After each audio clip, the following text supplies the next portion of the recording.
Hola, ¿cómo están? Anoche, a eso de las 8:30 de la noche, hora del este, hora de Miami, yo estaba en el estudio de televisión preparándome para salir al aire y leí una notable primicia de CBS News. Dos aviones de combate venezolanos F-16 habían sobrevolado al destructor USS Jason Dunham, era aguas internacionales. Buque de guerra, por supuesto, de Estados Unidos, uno de los 8 navíos que Estados Unidos ha desplegado en el Caribe Sur, cerca de las costas venezolanas. O sea que Maduro y Cabello dieron la orden de que 2 aviones F-16 venezolanos volasen cerca del destructor estadounidense Dunham. No sé si una o varias veces. El Dunham no respondió, no disparó contra los 2 aviones. Hizo bien, claro, no disparar, ¿no? Quizás fue sorprendido. Probablemente era ya de noche.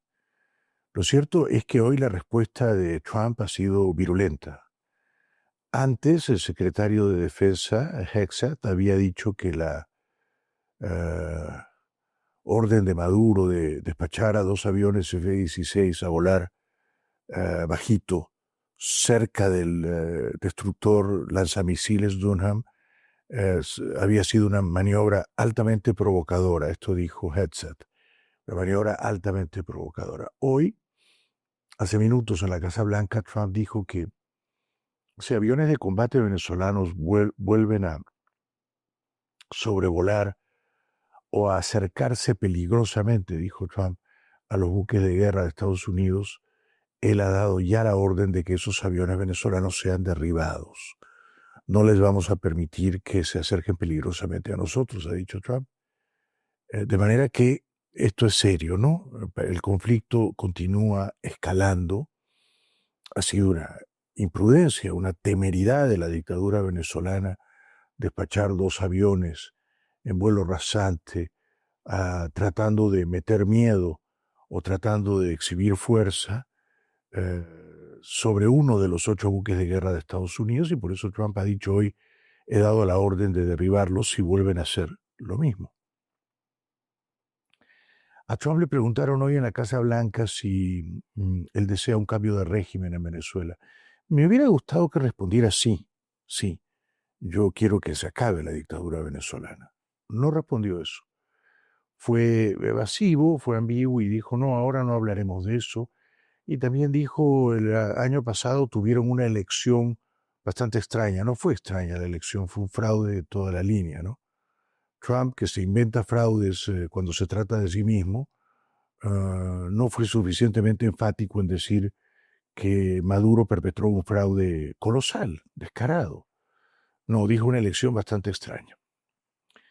Dicho todo eso, hoy el New York Times publica en su edición en papel, a eso iré primero y después en su versión digital, en primera plana, creo que es el titular más importante, yo leo también la edición en papel aparte de la digital, un titular que cuestiona el hundimiento de la lanchita que llevaba drogas a la isla de Trinidad desde San Juan de Unare, estado Sucre, Venezuela. Básicamente el argumento del New York Times es que esa lanchita no poseía una amenaza, no constituía una amenaza directa a los Estados Unidos, ¿no? No estaba en Estados Unidos, ni en tierra de Estados Unidos, ni en agua de Estados Unidos, no se dirigía a Estados Unidos, por tanto no violó ninguna ley dentro de Estados Unidos, iba a la isla de Trinidad, no sabemos si esa droga lo iban a despachar luego quizá a Europa. Por lo tanto, el New York Times usa el argumento o agita el argumento de que Trump excedió sus poderes legales al ordenar que hundieran la chita, la barcaza, el peñero, ¿no? Excedió sus poderes legales. ¿Por qué? Porque el argumento es que solamente en guerra, en conflicto armado, se justifica disparar contra el enemigo, ¿no? Con solo verlo.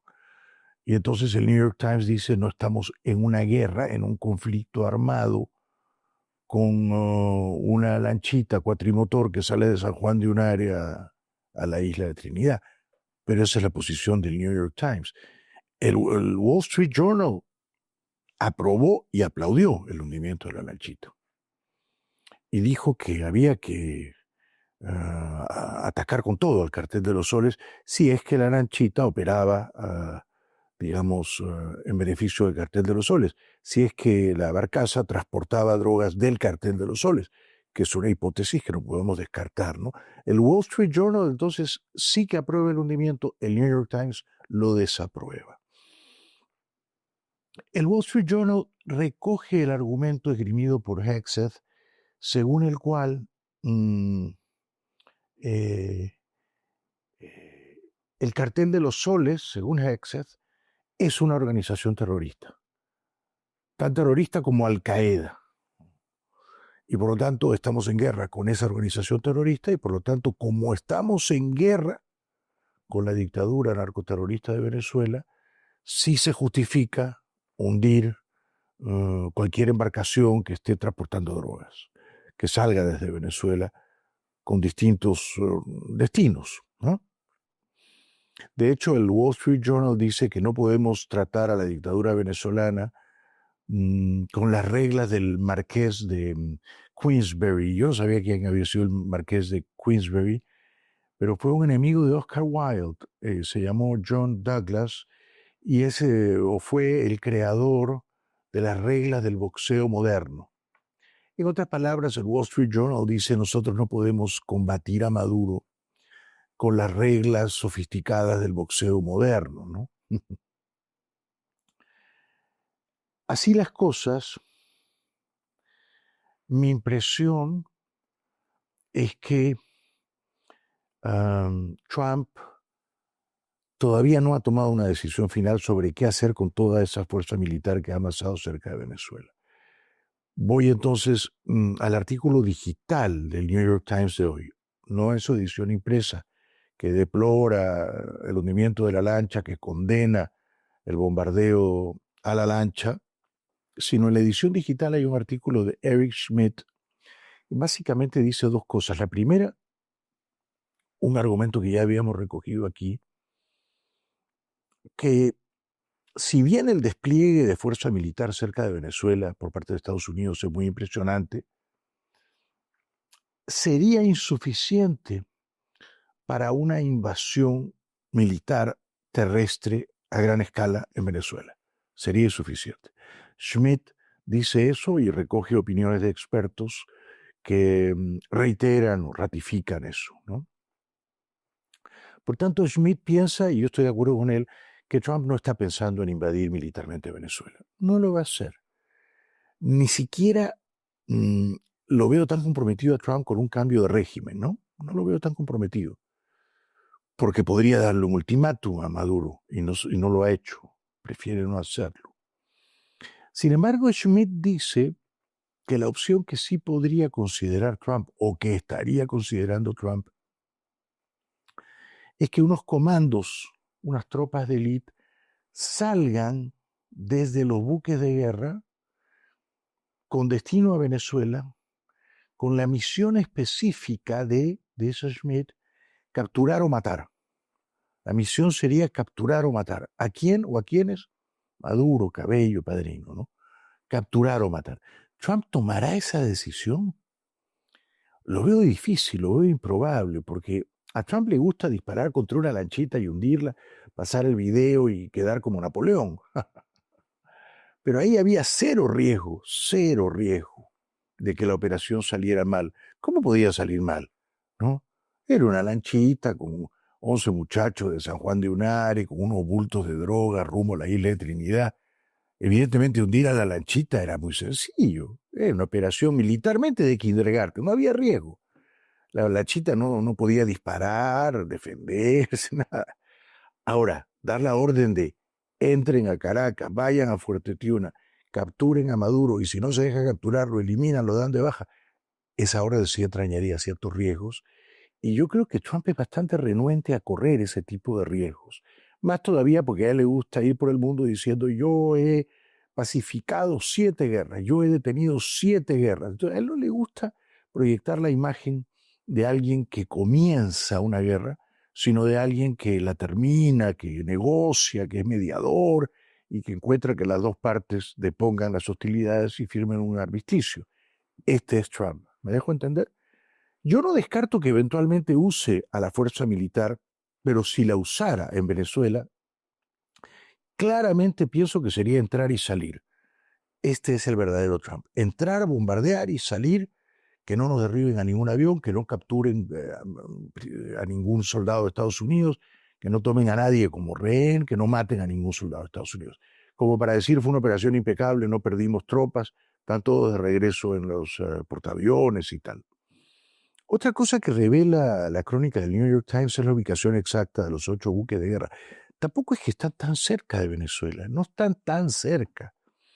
Los 3 del Iwo Jima, que son el Iwo Jima, el San Antonio y el Fort Lauderdale, dice el New York Times, que yo digo es un periódico serio, están a la altura de Puerto Rico. Puerto Rico está bastante más arriba que la isla de Trinidad, ¿no?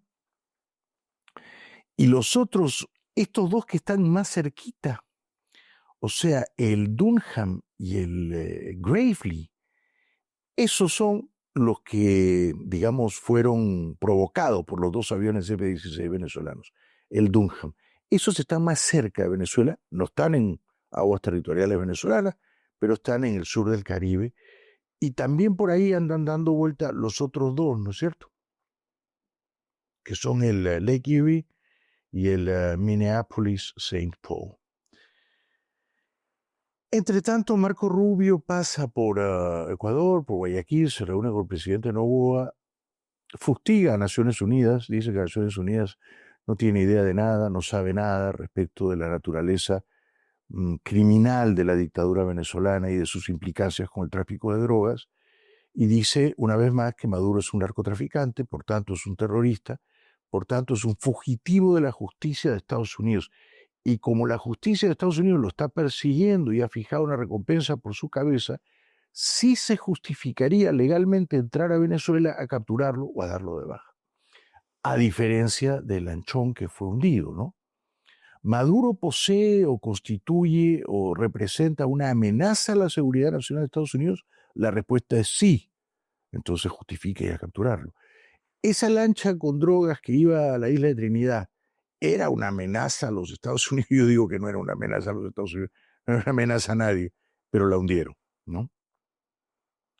Así están más o menos las cosas, con Trump hoy en la tarde dando la orden de derribar aviones venezolanos si vuelven a acercarse peligrosamente a los buques, a los navíos de guerra de Estados Unidos, y con Hegseth diciendo que el cartel de los soles, o sea, Maduro, es lo mismo que Al Qaeda o que el ejército islámico. ¿Eh? O sea, que Maduro es lo mismo que Bin Laden. Y al decir Maduro es lo mismo que Bin Laden, entonces está abriendo el terreno para una hipotética intervención militar de entrar y salir, relámpago, de una misión de capturar o matar, como dice Schmidt en el New York Times, al Bin Laden venezolano, que es Maduro, ¿no? Quedará para otra ocasión seguir preguntándonos, pero ya es tarde, ya es inútil y es perder el tiempo. Si hubiera sido mejor detener la lanchita con drogas y arrestar a los muchachos y hacerlos hablar y que los muchachos dijeran las drogas que eran, no sé, cocaína y que pesaban tantos kilos, nos las dieron el generalote tal del cuartel de los Soles. Esto hubiera sido bueno, ¿no? Que los muchachos que iban a Trinidad denunciaran a los generalotes del cartel de los Soles, pero ya están hundidos en el fondo del mar, ¿no? Y el Wall Street Journal dice no podemos jugar frente a Maduro con las reglas del boxeo moderno del marqués de Queensberry. Hay que ir a por todo y hay que machacarlo, hay que pisotearlo, hay que fumigarlo. Pero el New York Times dice hay que respetar las reglas de la convivencia internacional. Si no estás en guerra y si no es una violación a tu soberanía, si no es una amenaza a tu seguridad nacional, no puedes andar hundiendo barquitos por aquí y por allá en aguas internacionales. Por supuesto, la dictadura venezolana mintió cuando dijo que el video del hundimiento de la lancha con drogas era falso, era trucado, había sido fabricado con inteligencia artificial. Esto lo dijo nada menos que el ministro de Comunicaciones de la dictadura, el poeta Freddy Ñáñez. Hoy sabemos con toda certeza que el señor Ñáñez, poeta incomprendido, mintió y que la dictadura venezolana también mintió. El video era real y la lancha, en efecto, fue hundida y la lancha llevaba drogas.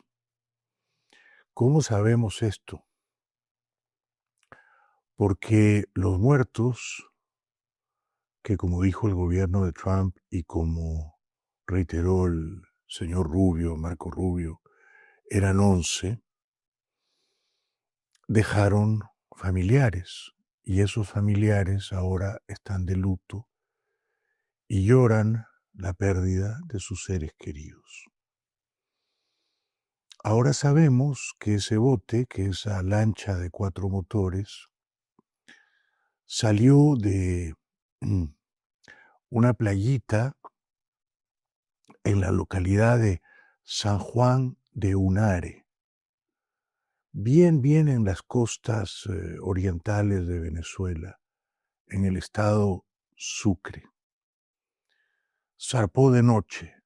Efectivamente, en esa lancha de 4 motores iban 11 jóvenes.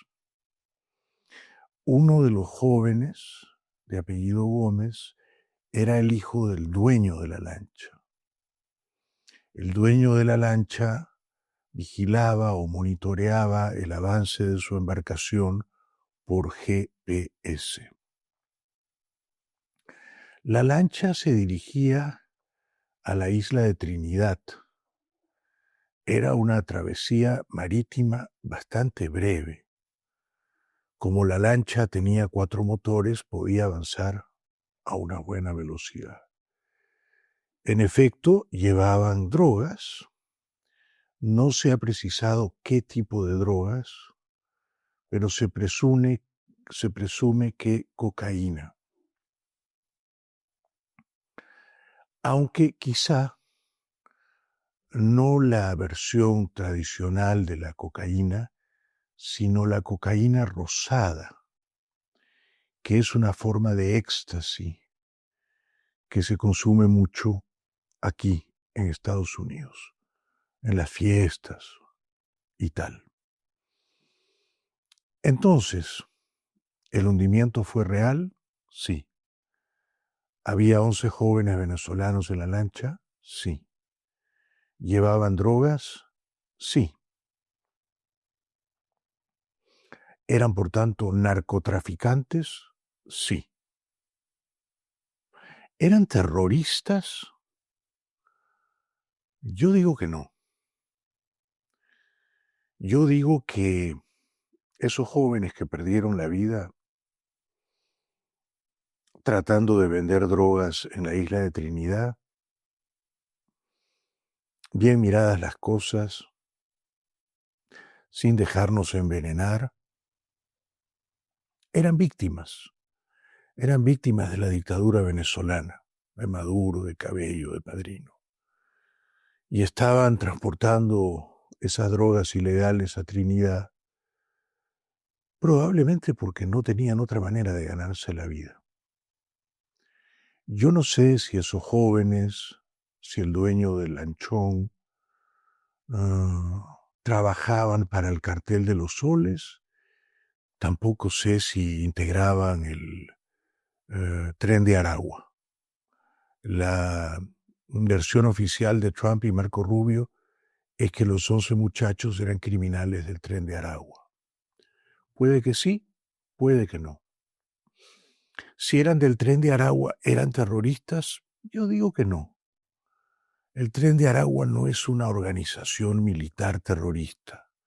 Terroristas eran los de Al Qaeda, terroristas eran los del Estado Islámico, terroristas son los de las FARC, los del ELN en Colombia, ¿no?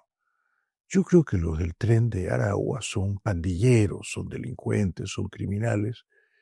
Y en este caso, no sé si estos muchachos eran o no eran del Tren de Aragua, pero creo que no nacieron para ser criminales. No creo que estos jóvenes, todos los cuales han perdido la vida en el mar, muy cerca de la isla de Trinidad. La lancha fue hundida a 65 millas de Trinidad, ya estaban por llegar. No creo que todos ellos cuando eran niños decían yo cuando sea grande quiero ser narcotraficante, ¿no? Quiero ser terrorista, no.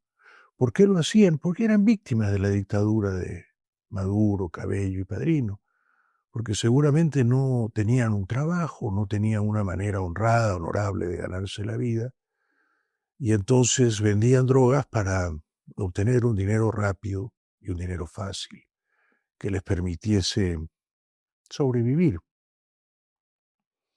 Lo que me lleva a la cuestión de fondo, ¿no? ¿Hizo bien el gobierno de Trump al bombardear sin piedad esa pequeña lancha, esa pequeña embarcación, al matar a esos 11 jóvenes y al dejar sus restos despedazados en el fondo del mar? Tengo mis dudas. Sinceramente, yo hubiera preferido que detuvieran a la lancha y que arrestaran a los muchachos y que los sometieran a la justicia. Yo no los voy a defender, no estaban haciendo algo moralmente bueno o virtuoso. Evidentemente estaban transgrediendo la ley,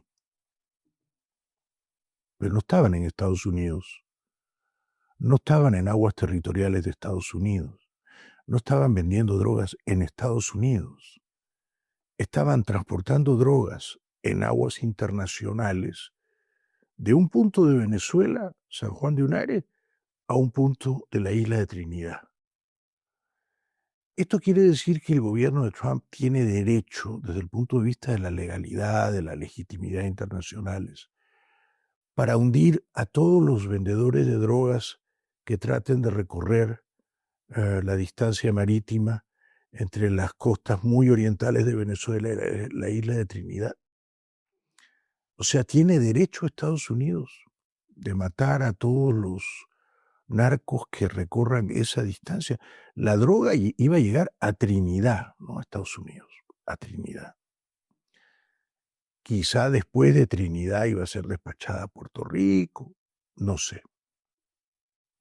Yo, y comprendo que me expongo a no pocas críticas, pero yo hubiera preferido que no hundieran la lancha, que la detuvieran y que arrestaran a los muchachos.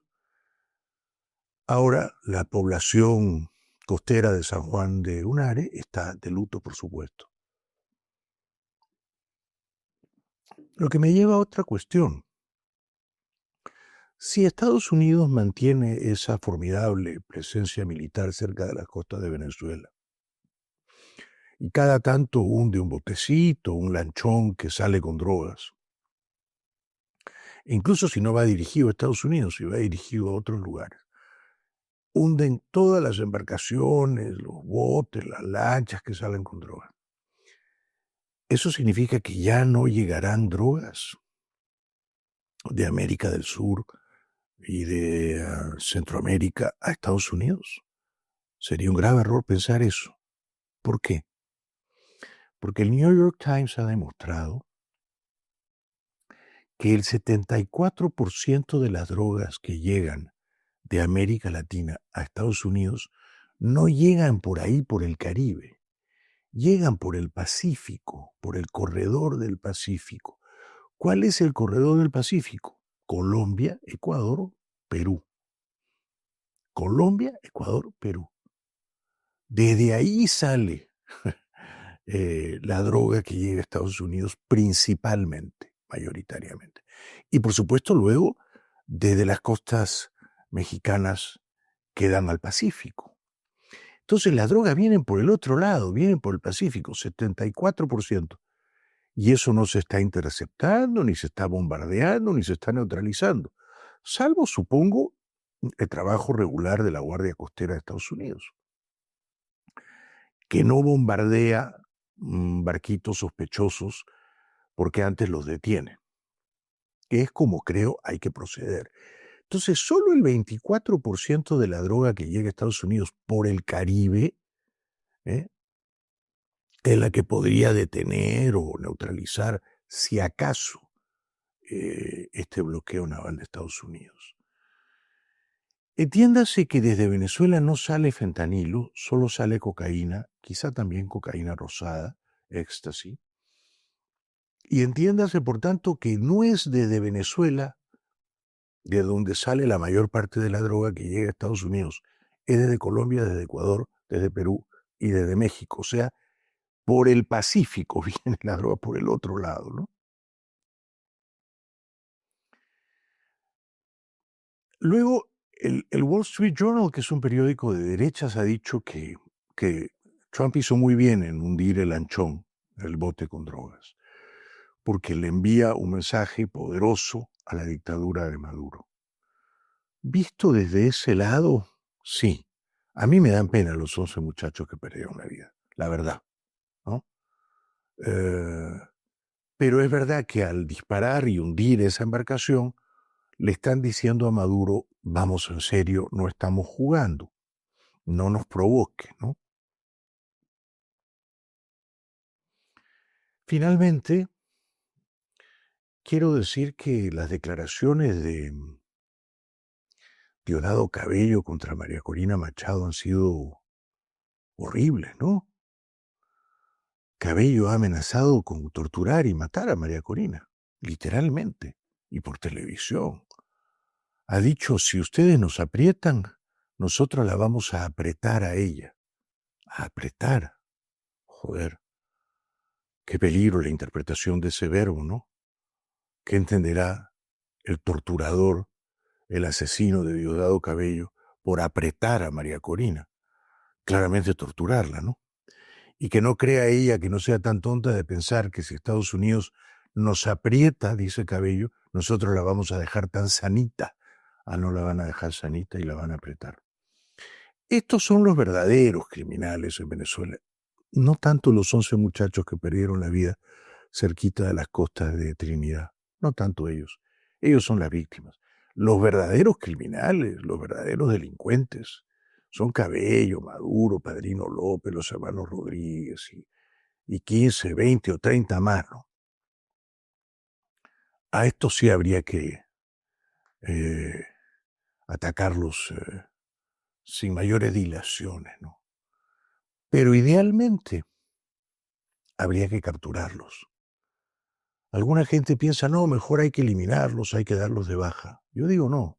Si fuera posible capturarlos vivos y someterlos a la justicia y meterlos en un calabozo durante 20 o 30 años, como ocurrió con Noriega, Cara de Piña, el panameño, para mí ese sería el escenario ideal. No darlos de baja, no, capturarlos vivos y que paguen vivos todo el daño que hicieron. Estas son entonces las noticias de hoy, la confirmación triste en lo que a mí respecta, de que sí murieron 11 personas en el Anchón, de que sí llevaban drogas, y he leído por ahí que llevaban drogas que podían valer bastante, bastante.